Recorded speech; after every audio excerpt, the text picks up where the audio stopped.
MVP, I was going to ask, can you somehow put into perspective? I mean, of course, there's no way we can put a value to the intangibles and to what our athletes did, no? But if there was an attempt to try to put a value to this, in terms of how much should a country be investing in sports over the past 10 years, what would be that value? What was the cost over that 10 years? On the one hand, for the foundation, but on a larger perspective for the entire country to get that one goal. Well, Robbie, if in just round numbers, how much have we spent for the past 10 years? 2 billion pesos, the foundation alone. Wow. That's the foundation alone. That's the foundation. Then, of course, personal investments made by myself, Al himself, and Ricky. So it's a lot of money. But you forget all about it with how our athletes performed. Not the victory they achieved, but also the kind of effort they exerted. Just to pursue the second point I'd like to make with Andy. So we have to plan, no? We have to lay out what are their, because the boxing will have several events, basketball, ganon, no? So we have to look at what is the right template and apply it. But number two is that given to Robbie's point, the scale of support will likely escalate, no? And so what we have to think about is, I think we should open up, and we're not against it, open up the support patronage to sports now that quite a number of people and corporations have shown keen interest in supporting sports. So we should have, loosely speaking, the equivalent of Philippine Business for Sports or Sports Development.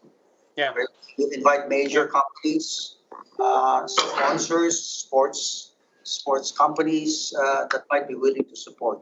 I'd like to highlight what I heard from MVP just now, which makes me very, very happy. He called it business for sports development, Philippine Business for Sports Development. PBSP. PBSP pa rin. Parang business for social progress. PBSP pareho. PBSP, di ba? If we can execute that and get people like a group of 10, group of 8, group of 6 to start this Philippine Business for Sports Development, wow. Then you will have that looking at elite athletes and their training. Then you have MVPSF looking at grassroots. And then you have the government also helping out in elite athletes and grassroots. Then you'll have a whole organization. Plus, I also heard him say, yung First Pacific Leadership Academy, if you can, ang problema natin, wala tayong center of excellence. That's why you have to send them out, right, to other countries where they can really focus, learn, not only get mental strength, but toughness as well. And we don't have that here. And there are many Filipinos who are professionals in nutrition. Look at Janet, now world class. And you have sports psychologists, kinetics, and all that. If we can get that to his vision in the First Pacific Leadership Academy, that's a start. Maybe 2 Olympic cycles, nandun na tayo. Well, there's a proposal to set up a Department of Sports. That's the government initiative. You think that will help, or it will just add to the burden of paying for personnel, bureaucracy? Hindi ko masyado naiintindihan yung Department of Sports, Ami. But now there is the Philippine Sports Commission. I don't know how that will change. Diba? And how the charter will change with the coming in of the Department of Sports. We used to have a Department of Sports and Education. Department of Education and Sports. Culture and Sports, yeah. Culture and Sports. Inalis na yun di ba? Ang panalang nila is Department of Education.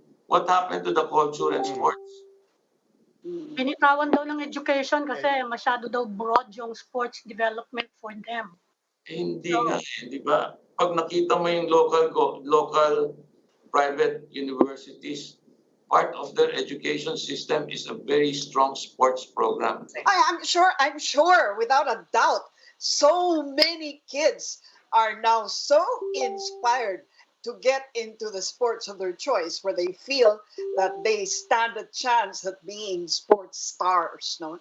So my question to you is, how are you going to tap into that huge population now who are probably waiting to be tapped?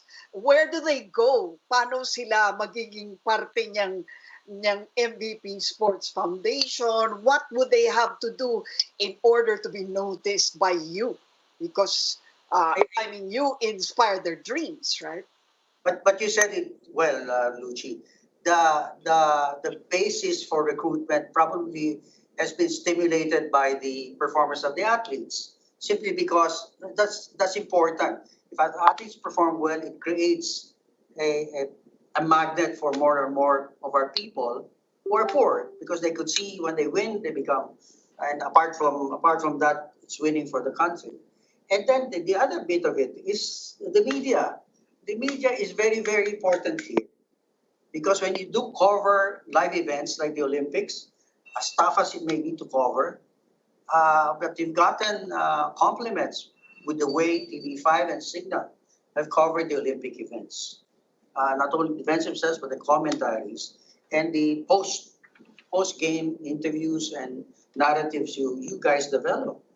And it's just different. So this has got to be the cooperation of everybody.